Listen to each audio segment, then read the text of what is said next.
আমাদের ধারণা বেশি টাকায় শান্তি। যদি বেশি টাকায় শান্তি হয়, টাকাওয়ালারা ঘুমের ট্যাবলেট খেয়ে ঘুমায় কেন? আমাদের ধারণা বেশি সম্পদে শান্তি। যদি বেশি সম্পদে শান্তি হয়, তাহলে সম্পদওয়ালারা বছরের পর বছর, যুগের পর যুগ ফাইল হাতে নিয়ে আদালত চত্বরে ঘোরাঘুরি করে কেন? যার যত জায়গা জমি বেশি, তার সংসারের অশান্তি তত বেশি। কথা ঠিক না? আপনার আবাদি জমি আছে 100 বিঘা, কিন্তু জামালপুর শহরে 5% জায়গা আছে। আপনার সন্তানেরা প্রত্যেকেরই দাবি যে আব্বা, আবাদি জমির দাবি ছেড়ে দিলাম, শহরের এই 5% জায়গা তুমি আমাকে দিবে।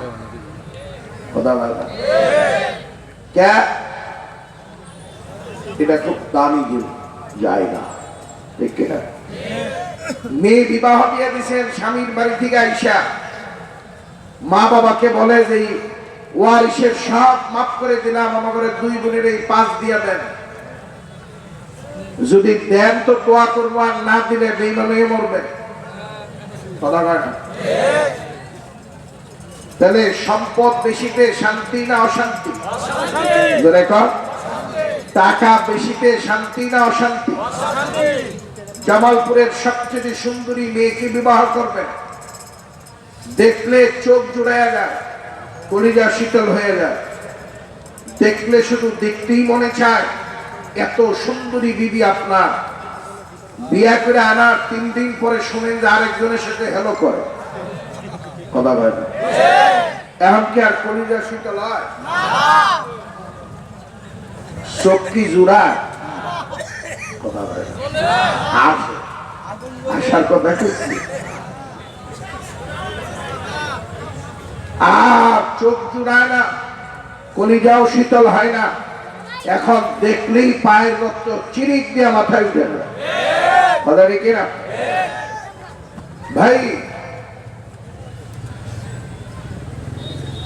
এই শহরের পাশ দিয়ে নদী গেছে, নদীর মাছ খাইতে খুব স্বাদ।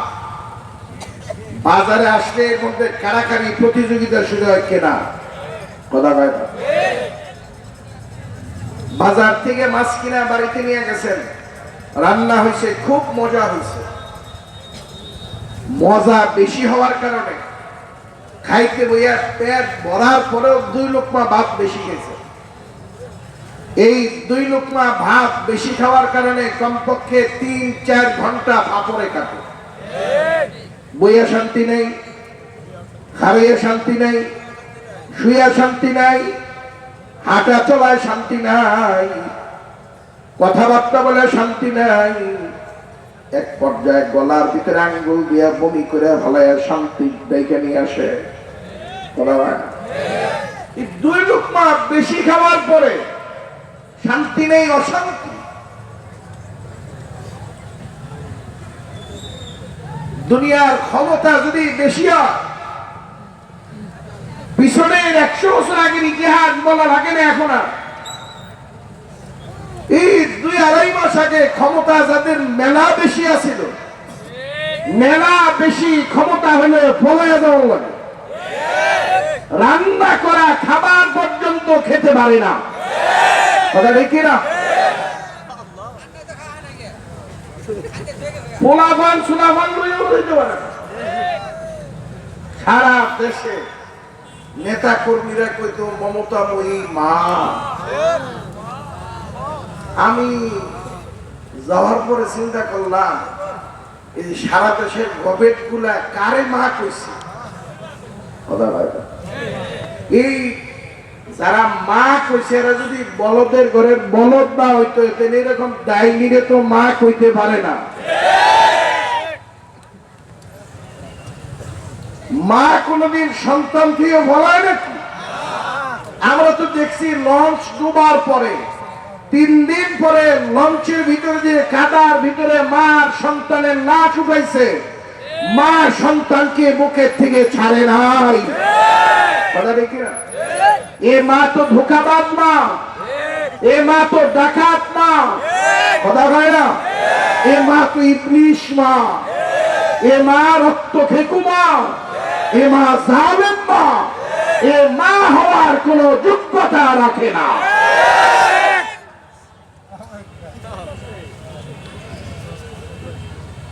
আমার ভাই, তাইলে দুনিয়ার বেশি ক্ষমতায় শান্তি আছে? শান্তিটা কোথায়?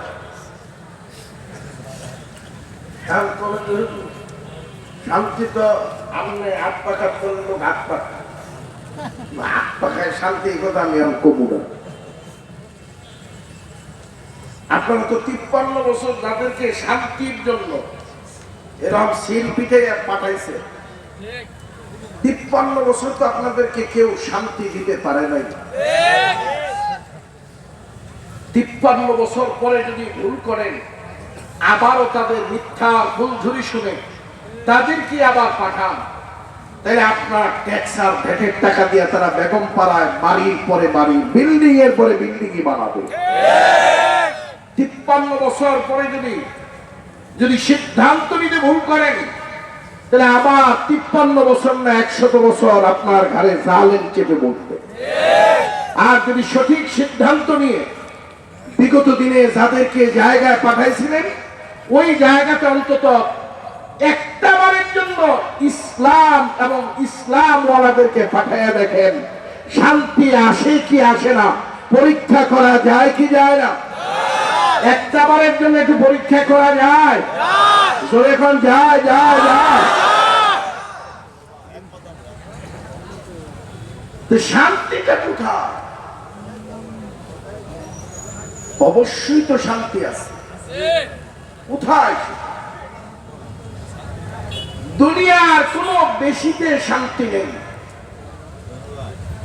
আল্লাহকে পাওয়ার জন্য, অর্থাৎ আখিরাতে মুক্তি পাওয়ার জন্য যা কিছু করবেন, প্রত্যেকটা কাজ বেশি বেশি করার মধ্যে শান্তি আছে না নাই? যেমন ধরেন সুবহানাল্লাহ, এটা একবারের জায়গায় যদি 100 বার বলেন, অশান্তি না শান্তি? বুকে হাত দিয়ে সত্যি কথা বলবেন। 100 বারের জায়গায় যদি 1000 বার বলেন, 1,00,000 বার যদি বলেন সুবহানাল্লাহ সুবহানাল্লাহ, এর মধ্যে শুধু মজার মজা মজার মজা। আলহামদুলিল্লাহ বলবেন সারা দিন সারা রাত, শান্তি না অশান্তি? আল্লাহর কসম কইয়া বুকে হাত দিয়ে বলবেন আল্লাহু আকবার।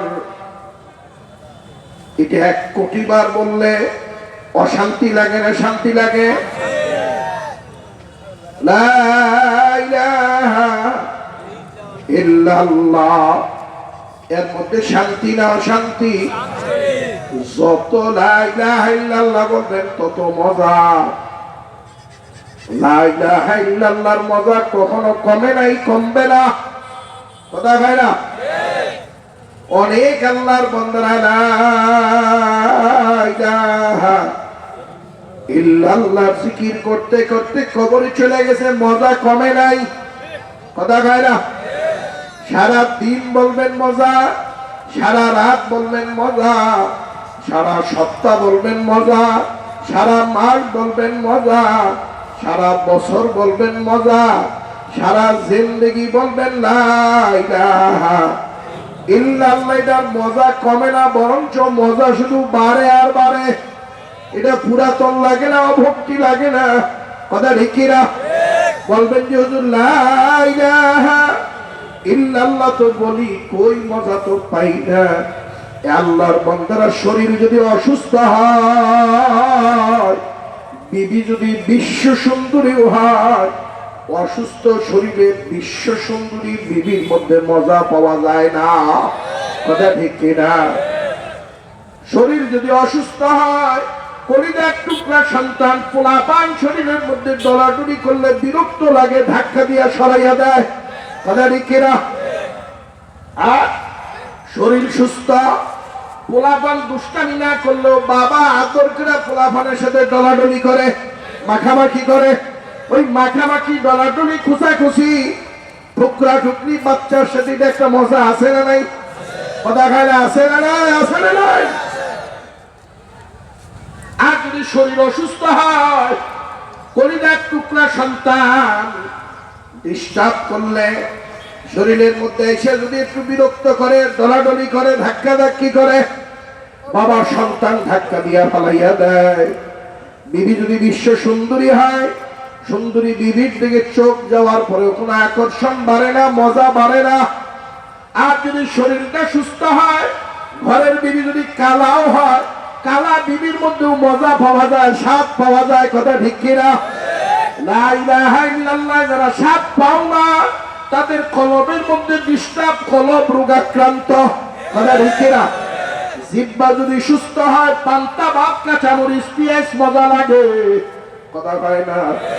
আর জিহ্বা যদি অসুস্থ হয়, পোলাও কুরমাও স্বাদ লাগে না, মুখে দিয়েই বমি করে। কথা কন, কথা কন।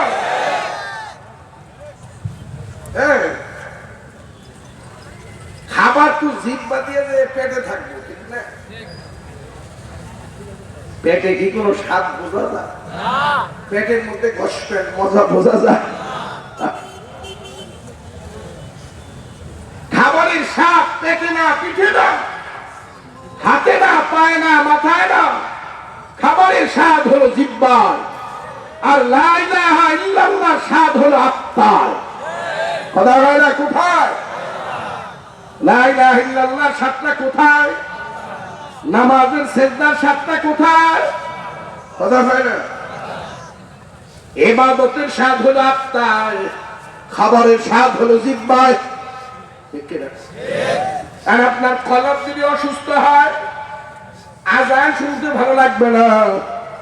আপনার কলব যদি তসলিমার মতো হয়, আপনার কলব যদি কবির চৌধুরীর মতো, নাস্তিকের মতো হয়, তাহলে তো আপনার আজানের আওয়াজটা আপনাকে বেশ্যার মতোই লাগবে। কথা খায় না? আর আপনার কলবটা যদি সাহাবা ইকরামের মতো হয়, বেলাল হাবশির মতো হয়, আপনার কলবটা যদি আল্লাহ ওয়ালাদের মতো হয়, তাহলে আজানের আওয়াজের চাইতে মিষ্টি আওয়াজ আর পৃথিবীতে নাই। ইবাদত বোঝা লাগবে তো, কলব সুস্থ অসুস্থ করো ভাই। আর চরমোনায় পিছিয়ে কাজই তো খারাপ কলবওয়ালা মানুষগুলাকে ভালো বানায়। কথা কয় কলব খারাপ ভালো কেমন? খুব সহজ। আমার কথা না, নবীজি কয় আলা ইন্না ফিল জাসাদি লামুদগাতান ইযা সালুহাত সালুহাল জাসাদু কুল্লুহু ওয়া ইযা ফাসাদাত ফাসাদাল জাসাদু কুল্লুহু আলা ওয়া হিয়াল কলব। আমার কথা না, নবীজি বলেন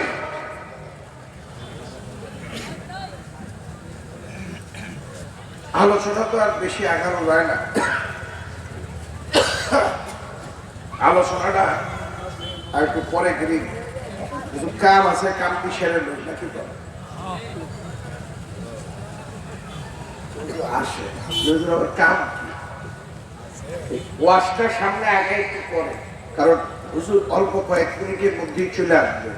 হুজুর আসলে তো আর হুজুরকে বসায় রেখে কথা বলা যাবে? যাবে? যাবে। ওই যে বললাম যে চরমোনার হুজুরদের কাজ খারাপ মানুষগুলারে ভালো বানানো। জামালপুরের কোন খারাপ মানুষ কি চরমোনার হুজুরের কাছে ভালো হয় নাই? একজনও নাই। আগে জ্ঞানবাদী ছিল, পরে হয় না এরকম? আগে দাড়ি কামাইয়া নবীর কলিজায় আঘাত করত, এখন দাড়ি রেখে নবীর প্রেমিক হয়ে গেছে, এরকম নাই? চরমোনার পিসাবদের